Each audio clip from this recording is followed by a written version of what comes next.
ओम नमो भगवते वासुदेवाय।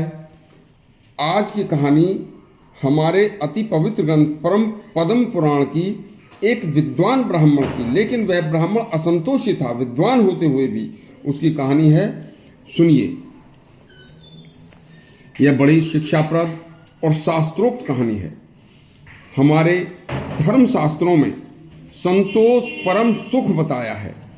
असंतुष्टे सुखम नास्ति न धर्मे शूद्र मानसे। देखिए, क्षुद्र मानसे। नर्मदा नदी के किनारे एक सुब्रत नाम का विद्वान ब्राह्मण एक गांव में रहता था। धर्मशास्त्रों में, सभी वेदों में वह ब्राह्मण पारंगत और बड़ा गुणवान था। लेकिन उस ब्राह्मण में एक अवगुण भी था। वह अवगुण था धन इकट्ठा करने की उसकी आदत, और उसकी इस आदत ने उसे विद्वता से धन भी उसके पास खूब आता था, लेकिन संतोष नहीं होता था। बस ज्यादा धन इकट्ठा करने के चक्कर में उसका स्वाध्याय, दान, परिश्रम, शुद्ध खाना पीना भी सब टूट चुका था। अपने नियम भी छूट गए थे। ब्राह्मण अनेक भाषाएं भी जानता था। इससे उसके पास और भी ज्यादा धन आता था। देखिए, ज्यादा धन इकट्ठा करने के चक्कर में शास्त्रों का जानकार होते हुए भी वह घिनौना जीवन जीने लगा।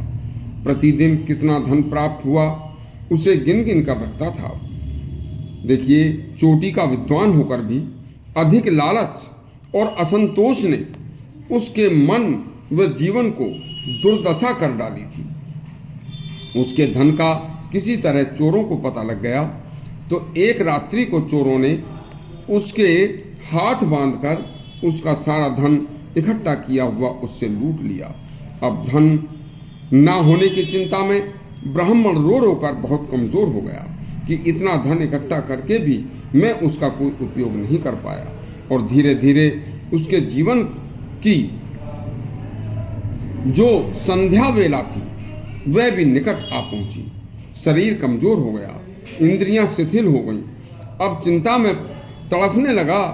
तब एक दिन उसका विवेक जागा और मन ही मन बोला, मेरे धन के लालच में दान, पुण्य, भगवान और शास्त्रों को मैंने भुला दिया। परलोक में मेरी क्या दशा होगी। ब्राह्मण तो विद्वान था ही। बस उसे ध्यान आया कि माघ मास चल रहा है, तो उसने माघ मास में नित्य भगवान का स्नान ध्यान करके पवित्र मन से सभी कार्य करने से मनुष्य के सभी पाप धुल जाते हैं, ऐसा शास्त्रों में आया है। तो उनके पास ही एक पवित्र नदी जो नर्मदा बहती थी, वह उसमें रोजाना पवित्र धन मन ध्यान से और मन से रोजाना नर्मदा नदी में स्नान करने जाने लगा। लेकिन शारीरिक कमजोरी बहुत ज्यादा थी। धीरे धीरे उठ बैठ कर रोजाना नर्मदा स्नान के लिए भगवान की तपस्या में जाता और भगवान की तपस्या में लग जाता। अब 24 घंटे भगवान के ध्यान में ही उसके बीतने लगे, ईश्वर के ध्यान में ही रहने लगा। धन तो दूर, भोजन की भी कोई आसक्ति उसे नहीं रही। यदि कभी 24 घंटे में केवल एक बार भी उसे थोड़ा सा कुछ पेट के लिए मिल जाए तो बस उसी में संतोष कर ले जाता था। लेकिन हर समय भगवान के पवित्र नाम में ध्यान लगा रहता और मन ही मन सोचता कि हे प्रभु, मेरी अज्ञानता के कारण लालच मोह में धन के प्रति जो मेरी आसक्ति हुई थी, भगवान उस असंतोष ने मेरी भक्ति तथा मेरे नित्य कर्म भी भुला दिए थे। हे प्रभु, मुझे क्षमा करना। बस किसी तरह नित्य सवेरे उठकर गिरते पड़ते नर्मदा स्नान करता और फिर निश्चिंत होकर पवित्र स्नान के बाद भगवान के भजन में लग जाता। इसी तरह से माघ मास का वह पूरा माह समाप्त होने को हो गया और विधि विधान से स्नान ध्यान उसका चलता रहा, भजन चलता रहा।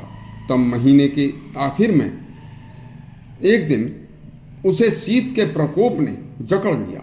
ब्राह्मण का कमजोर और वृद्ध शरीर था।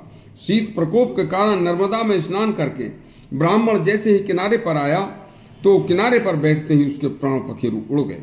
मरने के बाद उसके मुखमंडल पर एक ऐसा संतोष रूपी सुख ने अपनी अमिट आभा छोड़ रखी थी। तभी आकाश से एक तेजस्वी विमान आया और सुब्रत ब्राह्मण को बैठाकर बैकुंठ ले गया।